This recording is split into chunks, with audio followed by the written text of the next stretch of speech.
The most important economic lesson from the COVID-19 crisis. It's time to ditch pay-for politics. By Yeva Nersisyan and Randall Wray. In early spring of 2020, the richest and most powerful country in the history of planet Earth was brought down by a virus. What the crisis made crystal clear is that the nation was monumentally unprepared to deal with an epidemic that scientists knew was a near statistical certainty. The question was never if, but only when.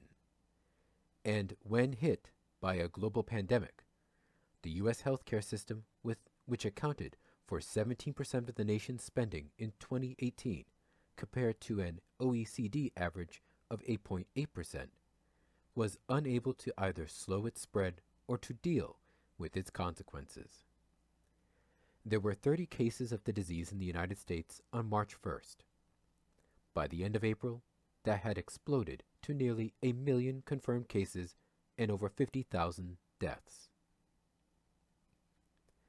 By the beginning of April, New York City's hospitals had already reached full capacity, and the expectation was that the peak demand for beds was still 3 weeks away. New York State had 47,439 confirmed cases on April 1st, a quarter of the U.S. total at that time. And, at the then current rate of expansion, New York City's prospects looked worse than those of the Chinese city of Wuhan. By the end of April, it had nearly 300,000 cases and over 17,000 deaths. By the end of April, all but 6 states had more than 1,000 cases, each ensuring that New York's plight was a harbinger of the fate of cities across the country. The pandemic brought to the surface the issues masked by our previously roaring economy, from lack of federally mandated sick leave to lack of access to health care and the folly of tying retirement security to the stock market. It exposed our just-in-time economy, manifested in businesses such as hospitals operating with the minimum amount of personnel and bare-bones inventories, and with tens of millions of workers living one paycheck away from homelessness.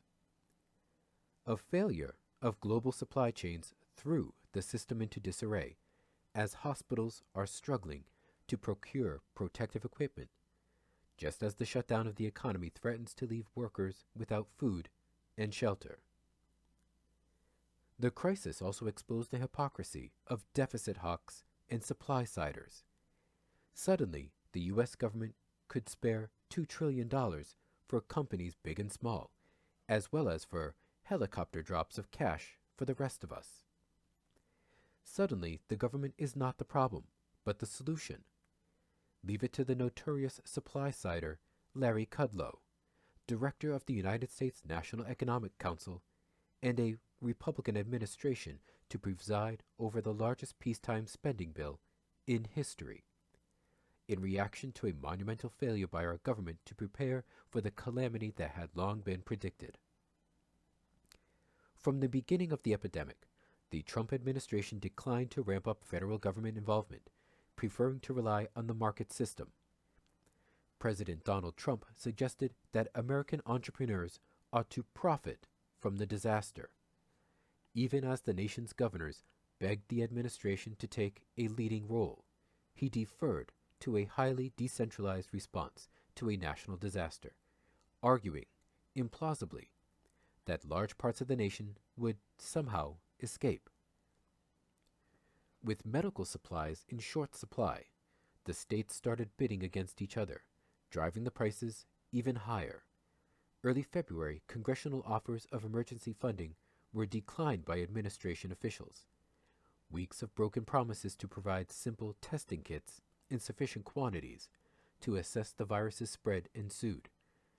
Part of the reason the United States was slow to provide tests was because the administration refused to use tests developed abroad before domestic tests could be developed, which eventually turned out to be defective anyway. Decades of austere budgets created this crisis. A Washington Post headline from March 29 said it all. Quote, desperate for medical equipment, states find a beleaguered national stockpile, end quote, reflecting the catastrophic failure to prepare for a rapidly spreading crisis. As the article reported, states seeking masks, drugs, ventilators, and other items from the stockpile are encountering a system beset by years of underfunding, changing lines of authority, confusion over the allocation of supplies, and a lack of transparency from the administration, said state and federal officials and public health experts.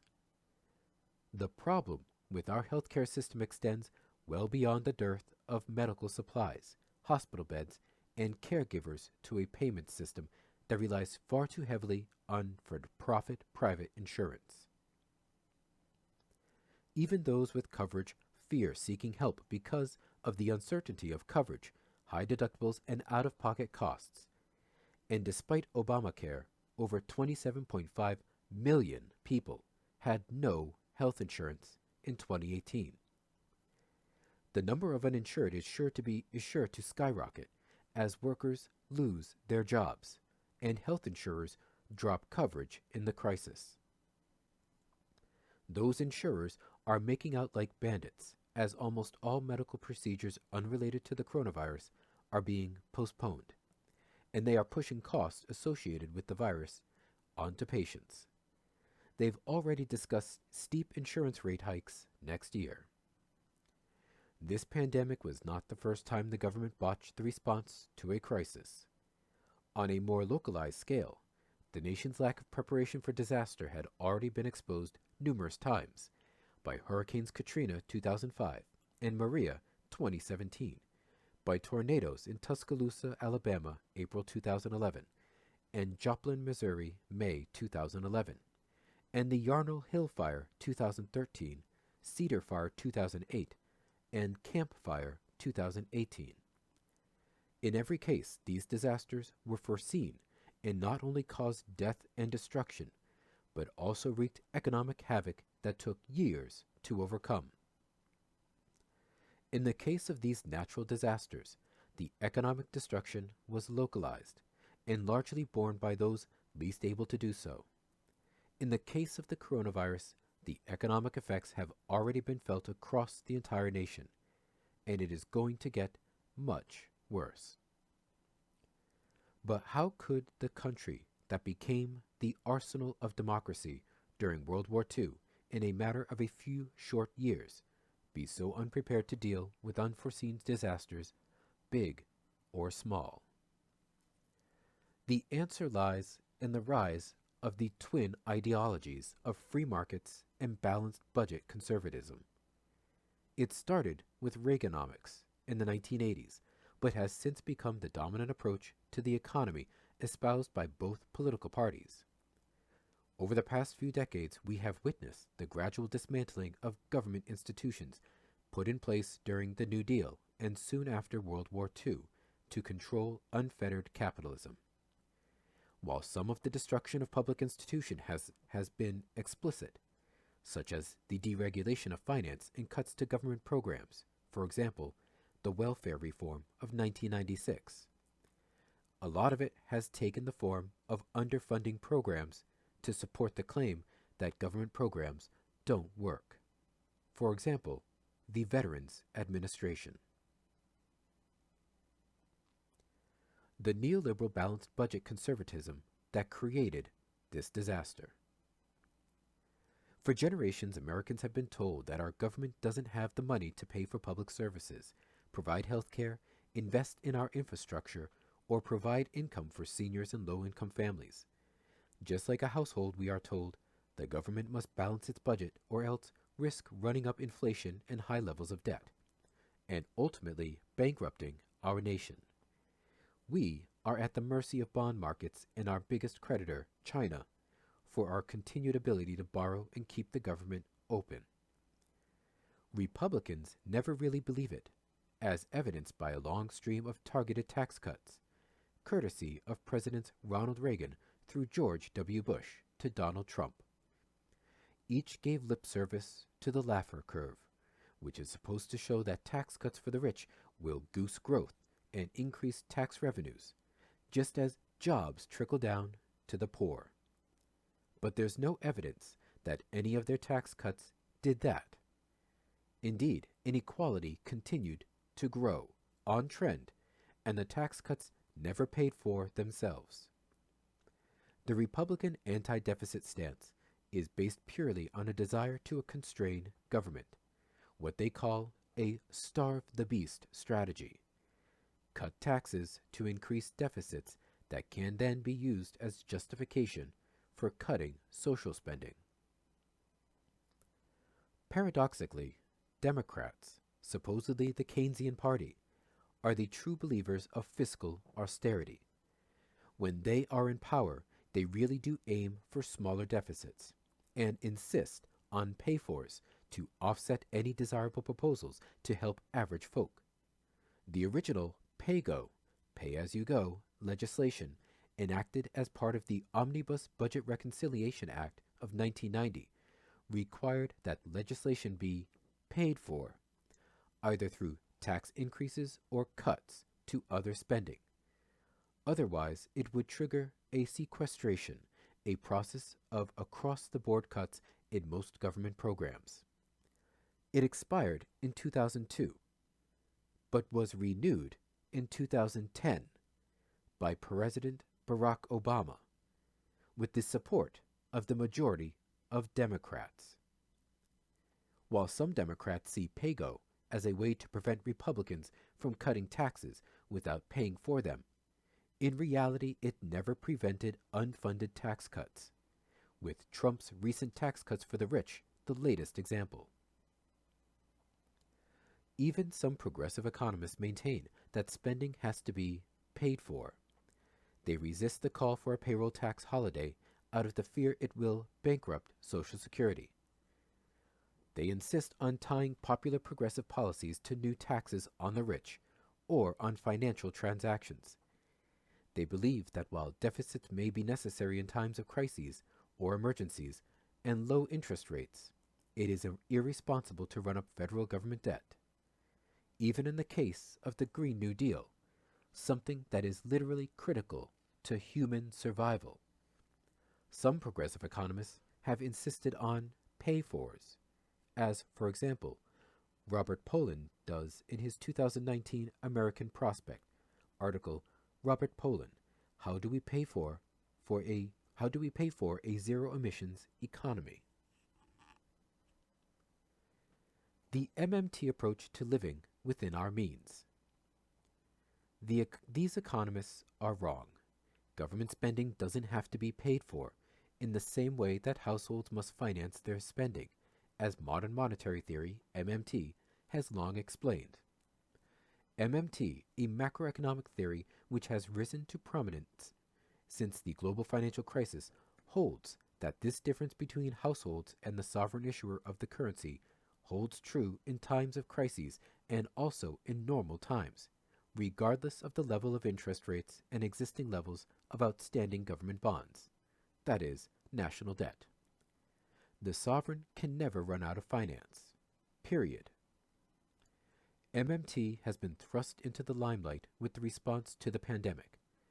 Not only have Democrats and Republicans alike suddenly discovered a love for trillions of dollars of unfunded spending, but they are invoking MMT arguments to boot. Even President Trump argued in defense of an unprecedented fiscal stimulus, saying that it's our money, it's our currency.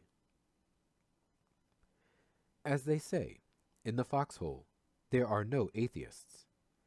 Everyone now suddenly seems to be a believer. But what many of the people now believe is not really MMT. Those who've jumped on the bandwagon take one of the two positions, or both, on what MMT supposedly says. 1. That deficits are okay in a recession. And 2. That deficits should be financed by helicopter money printing by the central bank. As MMT has long demonstrated, a government with its sovereign currency is not financially constrained, since it has a monopoly over the issuance of its currency. It's nonsensical to say that the government has run out of money, since a sovereign government spends its IOUs into existence. Further, there is no such thing as a helicopter money alternative to financing a fiscal stimulus package. Helicopter money, a term coined by Milton Friedman, originally implied direct central bank payments to households. Today, people use the term mostly to mean fiscal spending financed by printing money. MMT does not propose to finance government spending by printing money. Government spending always happens in the same way. Congress appropriates, then the Treasury and its fiscal agent, the Fed, ensure that the necessary payments are made.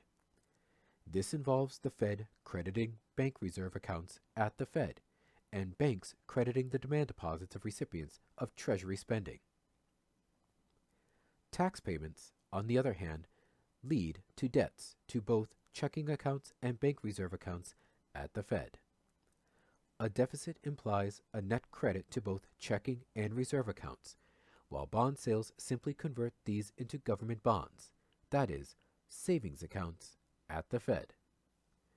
Government never spends by dropping bags of cash from helicopters, and it never spends by running the printing press. All government spending, including the stimulus spending that is already showing up in people's bank accounts, takes the form of credits by the Fed to bank reserves and credits by private banks to the accounts of recipients. Further, for MMT, a budget deficit is an outcome, not a goal or even a policy tool to be pulled out of the closet during a recession.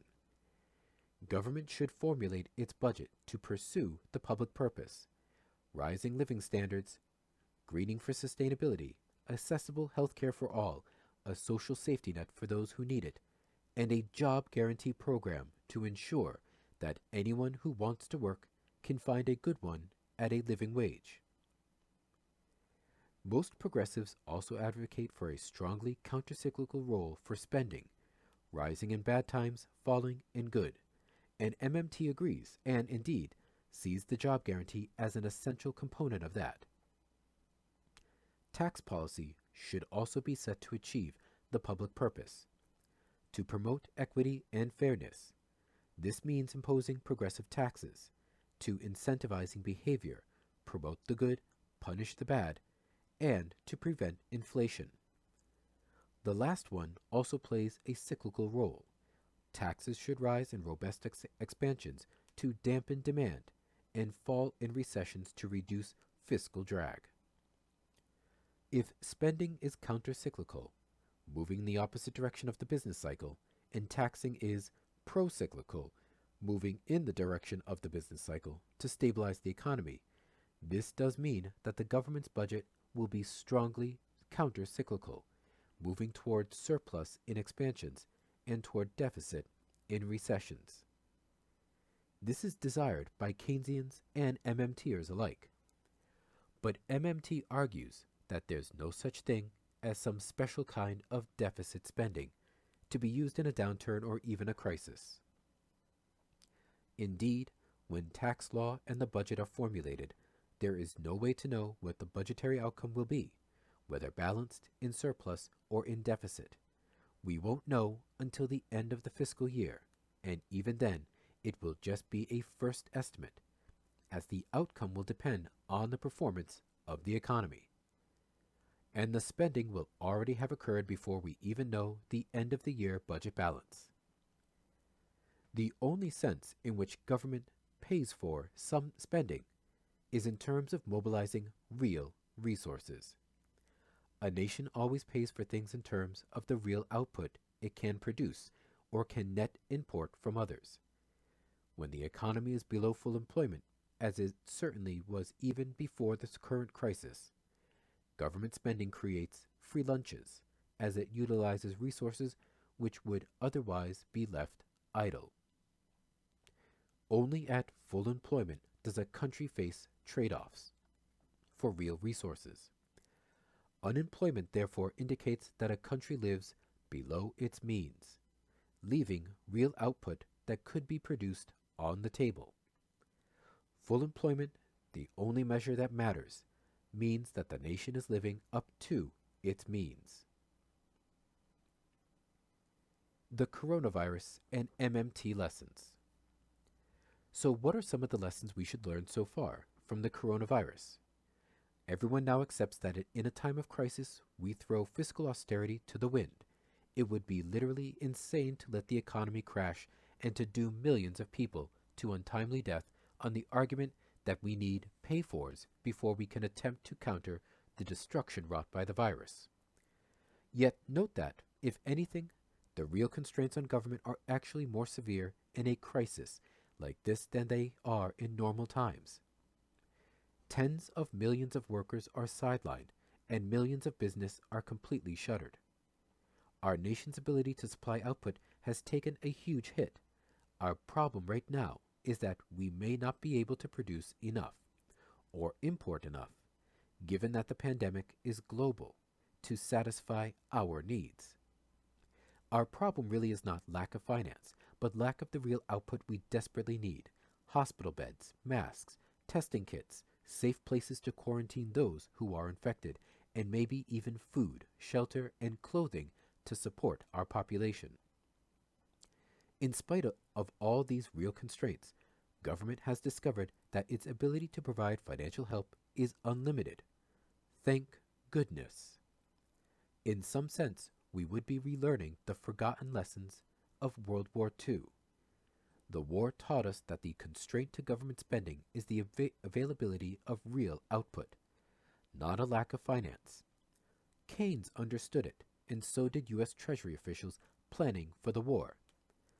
As Keynes aptly explained in How to Pay for the War, if available resources fall short of what is needed for the war effort and for civilian uses, the solution could not be found in finance. In this competition for limited resources, the government can always outbid the private sector.